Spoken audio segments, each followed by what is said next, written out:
कहाँ पे? LLP है भाई। कहाँ देख रहे हो भाई? वो सीमित दायित्व साझेदारी है भाई। मैं क्या पढ़ाऊंगी? कंपनी पढ़ा रही हूँ पहले। 2013 ही है। अब मेरी बात सुनो, 2013 वाला जो है अपना कंपनी अधिनियम, इसमें आए हैं थोड़े चेंजेस। अब चेंजेस आए हैं तो मैं तुम्हें आधा यहाँ से कराऊं आधा वहां से कराऊं तो कोई मतलब निकलेगा नहीं। तो हमारे पास हमें लेना क्या पड़ेगा? मेन बुक ही लेनी पड़ेगी, लेटेस्ट लेनी पड़ेगी, एमसीसी भी नहीं। अमेंडमेंट चाहिए ना, ICI उठानी पड़ेगी, न्यू वाली उठानी पड़ेगी, ऑप्शन नहीं है। हाँ नहीं, चेंज आ गए ना तो फिर तुम्हें कैसे करोगे चेंजेस बताओ? उल्टा करके आ जाओगे।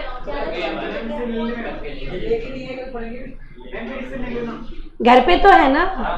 हाँ तो आज लिखवा देंगे। आज आपको नहीं चाहिए, चिंता मत करो, ठीक है? आज लिख के समझ लो, कल कर लेना उससे। नहीं चेंजेस है बेटा। अब इसमें बीच बीच में कितने चेंज करवाऊंगी? चेंज कराऊंगी फिर तुझे दिक्कत आएगी। कुछ कॉन्सेप्ट हैं जिनके मैंने बहुत अच्छे नोट्स आपके बना रखे हैं एमसीसी बुकलेट में। जैसे आपका ये आएगा कंपनी के आवरण का सिद्धांत, शक्ति बाह्यता का सिद्धांत, तो वो वाला मैटर जो है वो आप चाहो तो उससे ले सकते हो एमसीसी बुकलेट से बाद में, है ना? लेकिन अभी एक काम क्या करोगे, अभी तो कराऊंगी ICI की मेन बुक, अमेंडेड ही लूंगी। पुराने लेने का कोई मतलब ही नहीं है ना। कहीं गलती से कोई पुरानी लिमिट लिखा है तो दिक्कत आ जाएगी ना तुम्हें। कराना तो लेटेस्ट से ही पड़ेगा, चाहे लैंग्वेज डिफिकल्ट हो तो भी लेटेस्ट ही कराऊंगी। कंपनी अधिनियम तो नए वाले से ही लेना पड़ेगा। तो अभी एक बार हेडिंग डालो कंपनी अधिनियम 2013। अभी तो कॉपी करो क्योंकि भाई तुम्हारे पास बुक नहीं है अभी नई वाली। मैं तो यहाँ से खोल सकती हूँ, लेकिन अभी क्या करो, एक बार कॉपी में लिखो, कल करा दूंगी। जैसे अपन ने साझेदारी स्टार्ट की थी ना यूनिट 3, वैसे ही कर लेते, उसमें कोई दिक्कत थोड़ी ना आएगी। तो अभी लिख के समझ लो, कल कर लेंगे उससे। हेडिंग डालो कंपनी अधिनियम 2013।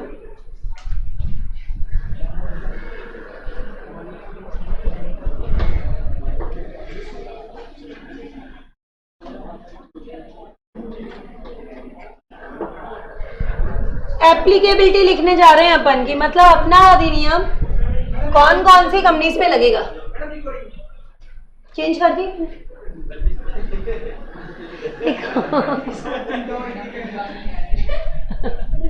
बाकी चीज की थी, इसकी चिंता ज्यादा है। चलो लिखो एप्लीकेबिलिटी, कंपनी अधिनियम किन कौन कौन सी कंपनीज पे लागू होगा। तो एप्लीकेबिलिटी पढ़ने जा रहे हो।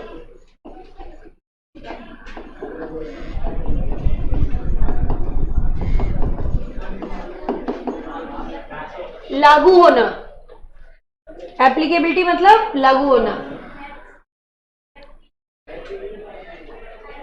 वेटेज लिख लो 13 मार्क्स। अभी तक जितने भी अटेम्प्ट हुए सब में 13 नंबर के क्वेश्चन आए। 13 मार्क्स फिक्स्ड हैं इसके, और बहुत छोटा है उसके आगे, 13 नंबर के आगे। आप इसमें बहुत मेहनत करना, आप इसमें बहुत अच्छे नंबर ले सकते हो। करके तो सारे जाने हैं, एक LLP है उसमें भी लिमिटेड करेंगे, है ना? लेकिन बाकी सब में तो पूरा पूरा ही करके जाना है। क्या लेके जा रहे हैं इसके अंदर? देखो एप्लीकेबिलिटी, इसमें लिखो कंपनी अधिनियम निम्न कंपनियों पर लागू होगा। कंपनी अधिनियम, एप्लीकेबिलिटी का मतलब क्या होता है? लागू होना। कंपनी अधिनियम निम्न कंपनियों पर लागू होगा।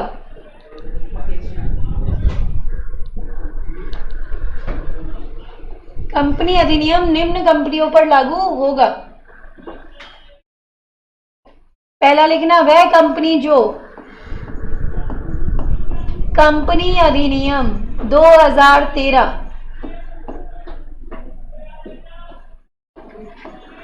वह कंपनी जो कंपनी अधिनियम 2013 या पूर्व कंपनी अधिनियम के अंतर्गत बनाई गई है, या पूर्व कंपनी अधिनियम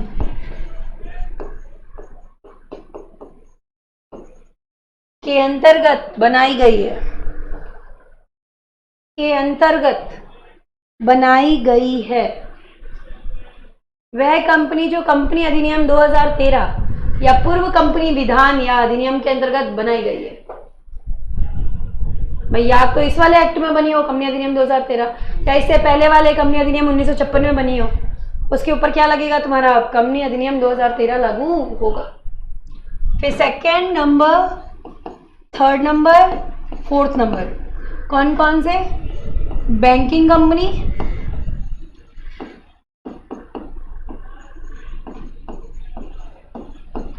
बीमा कंपनी, बिजली कंपनी।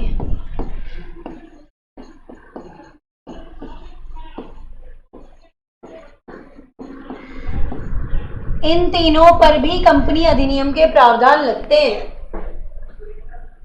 जब तक कि कंपनी अधिनियम 2013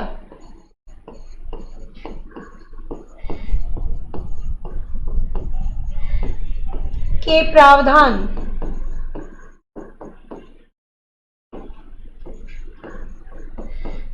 इनके विशिष्ट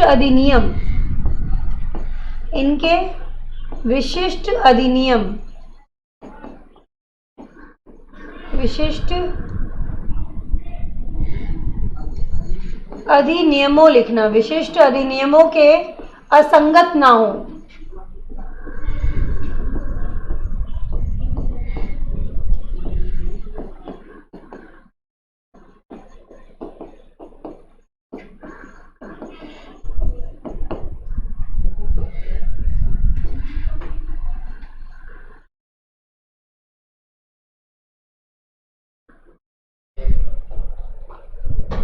अलग अलग इनके विशिष्ट अधिनियम बने हुए हैं। बैंकिंग में बना हुआ है बैंकिंग रेगुलेशन एक्ट, इधर बीमा अधिनियम बना हुआ है, IRDA एक्ट बना हुआ है, इधर बिजली अधिनियम बना हुआ है। तो अगर मान लो कंट्रोवर्सी हो जाए, मतभेद हो जाए, कंपनी अधिनियम 2013 में कुछ और लिखा है और बैंकिंग अधिनियम में कुछ और लिखा हुआ है, तो अब क्या करें? किसकी बात मानेंगे? बैंकिंग कंपनी, बैंकिंग जो है वो किसकी मानेगी? जो इसके विशिष्ट अधिनियम में बैंकिंग रेगुलेशन एक्ट में लिखा हुआ है। और एक स्टेटमेंट बनाती हूँ, हमेशा याद रखना कि कल को मतभेद हो जाए ना, तो इज्जत हमेशा उस एक्ट को दी जाती है जो विशिष्ट रूप से उसी कार्य के लिए बना है। हमेशा स्पेशल जो एक्ट बना है ना, उसको प्राथमिकता दी जाती है मतभेद के मामले में। तो भाई जैसे एक एग्जाम्पल से समझाती हूँ, बैंकिंग कंपनीज होती है ना, उनके ऊपर रेस्ट्रिक्शन होता है कि आप अपने क्लाइंट की इंफॉर्मेशन पब्लिक को नहीं बताओगे। कंपनी अधिनियम 2013 कहता है कि आप प्रकटन करो, डिस्क्लोज करो। तो भाई बैंकिंग कंपनी को करने की जरूरत नहीं है, क्योंकि उसकी विशिष्ट अधिनियम में मना किया हुआ है। असंगत हो जाए तो किसकी बात मानी जाएगी? विशिष्ट अधिनियम की मानी जाएगी। इज्जत हमेशा विशिष्ट अधिनियम को दी जाएगी मतभेद के मामले में। याद रहेगा क्या? तो ये आपके 3 हो गए। उसके बाद में 5वां लिखना, संसद में विशिष्ट अधिनियम पारित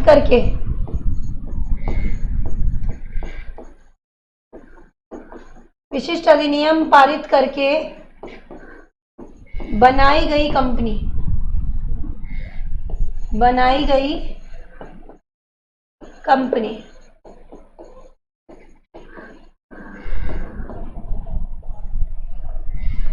संसद में विशिष्ट अधिनियम पारित करके जो कंपनियां बनाई गई हैं, जैसे LIC, RBI, अपनी ICI, जो वैधानिक कंपनियां हैं, उनके ऊपर भी आपका कंपनी अधिनियम 2013 के प्रावधान लगेंगे।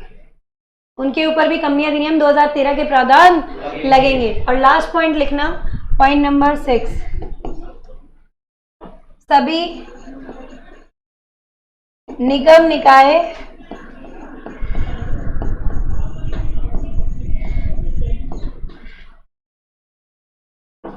जिन्हें केंद्र सरकार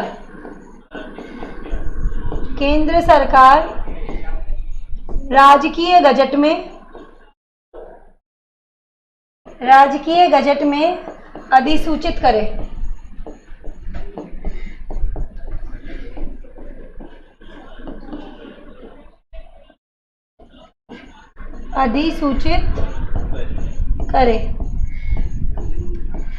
केंद्र सरकार राजकीय गजट में अधिसूचना जारी करके बोल सकती है कि भाई कंपनी अधिनियम के कुछ प्रावधान इन निगम निकाय पे भी लगेंगे, बॉडी कॉर्पोरेट पे भी लगेंगे तो लगेंगे, इन समामेलित संस्था पे भी लगेंगे तो लगेंगे। पावर दे दी, किसको दे दी? सेंट्रल गवर्नमेंट को, कि केंद्र सरकार चाहे तो कह सकती है कि कंपनी अधिनियम के कुछ प्रावधान इन निगम निकाय यानी कि समामेलित संस्थाओं पर भी लगेंगे। लगेंगे तो लगेंगे, क्योंकि आदेश किसका है? केंद्र सरकार का। समझ में आई चीज कि नहीं आई बताओ बेटा? राजकीय गजट एक तरीके से सरकार का न्यूज़पेपर। गवर्नमेंट के सारे इंपॉर्टेंट नोटिफिकेशन कहाँ पे जारी होते हैं? राजकीय गजट में। हमने बोला था ना सार्वजनिक सूचना देनी होती है, वो राजकीय गजट में भी जाती है। राजकीय गजट में भी जाती है। 3 जगह जाती थी सार्वजनिक सूचना, याद आ रहा है? कहाँ कहाँ जाता था? एक तो रजिस्ट्रार के पास जाती थी, एक आती थी स्थानीय भाषा के समाचार पत्र या अंग्रेजी भाषा का समाचार पत्र, ठीक है, और लास्ट ये राजकीय गजट। 3 जगह जाती है। समझ आई बात की नहीं आई बताओ बेटा मुझे? कि भाई अपनी जो कंपनी अधिनियम है अपना, वो इन कंपनियों पे लागू होता है। एक तो जो कंपनी अधिनियम 2013 या इससे पहले के कंपनी विधान के अंतर्गत बनी है उस पर लगेगा। दूसरा हमने क्या बोला? बिजली कंपनी, बैंकिंग कंपनी और बीमा कंपनी, इन पे भी लगेगा जब तक कि कंपनी अधिनियम के प्रावधान इनके विशिष्ट अधिनियमों के असंगत ना हो। फिर जो अधिनियम पारित करके, विशिष्ट अधिनियम पारित करके संसद में कंपनी बनाई गई है, वो भी इसके ऊपर भी अपना कंपनी अधिनियम लगेगा, जैसे कि LIC, RBI वगैरह। लास्ट क्या बोला? साझेदारी जो है, साझेदारी नहीं, केंद्र सरकार जो है वो अधिसूचना जारी करके कह सकते हैं कि इन समामेलित संस्था को पर भी कंपनी अधिनियम के प्रावधान लगेंगे तो लगेंगे। यहाँ तक समझ आया कि नहीं आया ये बताओ? तो अब लिखेंगे परिभाषा, हेडिंग डालो परिभाषा। कंपनी की परिभाषा पढ़ने जा रहे हैं। धारा है 220, 2 का क्लॉज 20।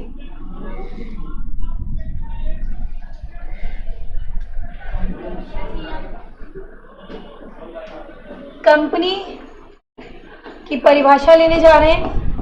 धारा है तुम्हारी 220। हाँ ये तो कर ली। कंपनी में अधिनियम पढ़ रहे हो तो कंपनी की परिभाषा तो आनी चाहिए। कंपनी अधिनियम 2013, और बहुत इजी परिभाषा है। कंपनी कौन है?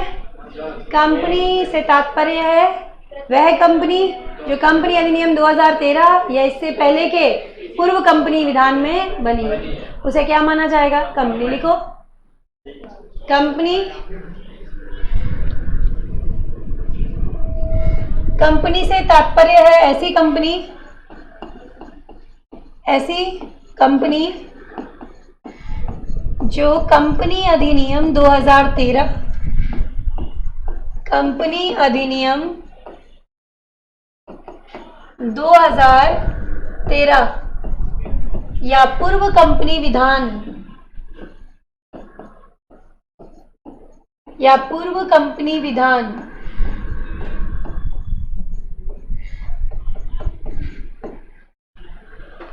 द्वारा बनी है। ये परिभाषा दी हुई है। धारा है 220, 2 की उपधारा 20। हमने अभी क्या पढ़ा है? एप्लीकेबिलिटी के बारे में पढ़ लिया, कहाँ कौन कौन सी कंपनी पे लगती है। दूसरा हमने क्या बोला? इसकी परिभाषा पढ़ ली। अब इसकी लेने जा रहे हैं विशेषताएं। लिखो कंपनी की विशेषताएं। कंपनी की विशेषताएं। कंपनी की विशेषताएं।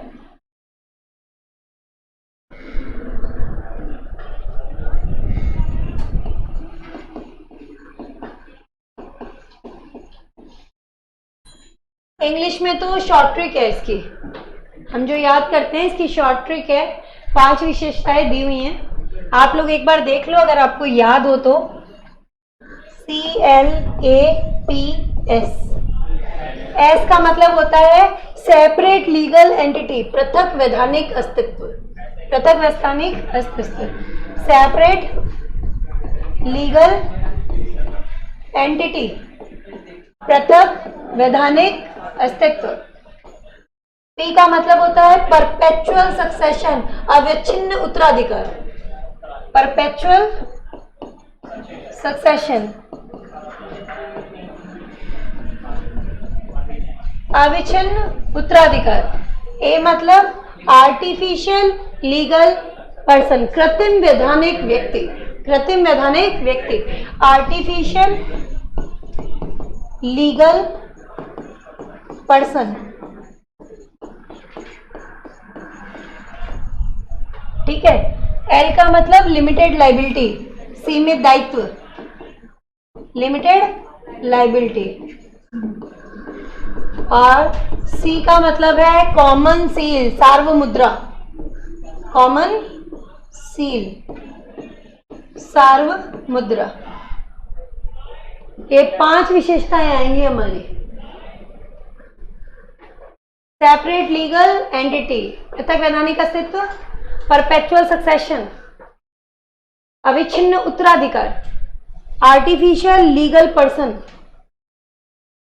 कृत्रिम वैधानिक व्यक्ति, सीमित दायित्व और सार्वमुद्रा।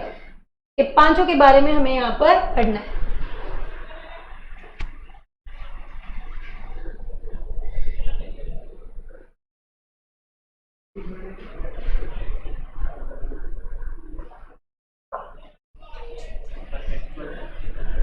अविच्छिन्न उत्तराधिकार, artificial legal person, as it is words का लिटरल मीनिंग ये है, आर्टिफिशियल लीगल पर्सन, कृत्रिम वैधानिक व्यक्ति।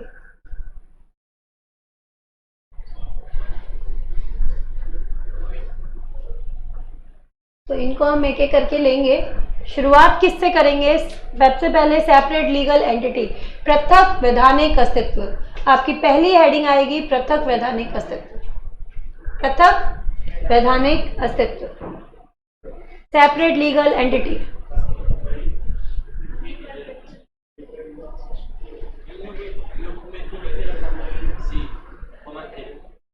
क्या चार्ट में नहीं दिया, नीचे डिस्क्राइब कर रखा है इसे। चार्ट में तो आधी अधूरा ज्ञान देता ही है, अपन को पूरा चाहिए, लेकिन क्या करें, सिर्फ चार्ट से काम नहीं चलता। ठीक है, तो सबसे पहले क्या आ रहा है? पृथक वैधानिक अस्तित्व। ऐसे नाम से ही पता चलता है, कंपनी की अपने सदस्यों से अलग भी एक पहचान होती है। कंपनी अलग है, सदस्य अलग है, उसी को क्या कहा जाता है? पृथक वैधानिक अस्तित्व। यह कंपनी का अद्भुत लक्षण है, यह कंपनी का ऐसा लक्षण है जो उसे अन्य एंटिटीज से अलग करता है। ठीक है, विशिष्ट लक्षण है। और कहना क्या चाहता है कि कंपनी जो है अपने सीमा नियम के याचनकर्ताओं से अलग होती है। कंपनी अलग है और उसके सदस्य अलग है। कंपनी उनसे अलग है जो इसे बनाते हैं। एक कंपनी का सदस्य भी कंपनी के साथ अनुबंध कर सकता है। नॉर्मली बात करें तो एक बंदा अपने आप से अनुबंध नहीं कर सकता, कंपनी का एक सदस्य कंपनी के साथ अनुबंध कर सकता है। इसका मतलब कंपनी अलग है, सदस्य अलग है। समझ आई बात की नहीं? बताओ। कंपनी जो है वो वाद प्रस्तुत कर सकती है, कंपनी पर भी वाद प्रस्तुत किया जा सकता है। कंपनी स्वयं के नाम से संपत्ति धारण कर सकती है, बेच सकती है ना? समझ आई बात? ऋण ले सकती है, ऋणों का भुगतान कर सकता है, अनुबंध कर सकती है। ये सारी विशेषताएं कंपनी को मिलती हैं पंजीकरण के बाद में।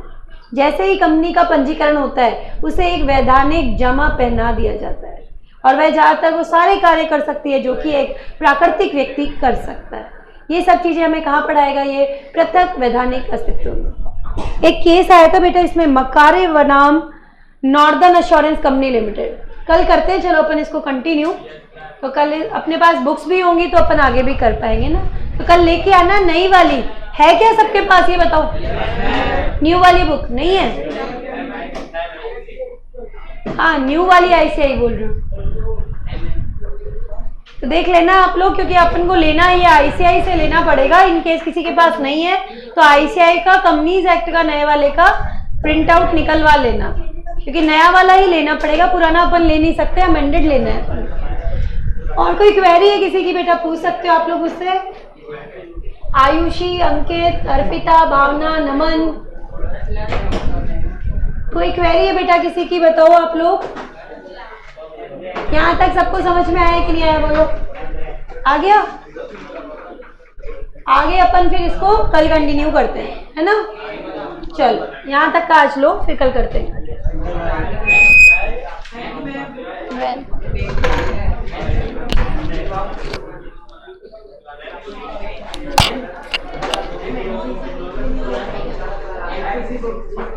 NCC बुक से कंपनी वाली कुछ सिलेक्टेड टॉपिक बताऊंगी जो कर सकते हैं, सारे नहीं कर सकते।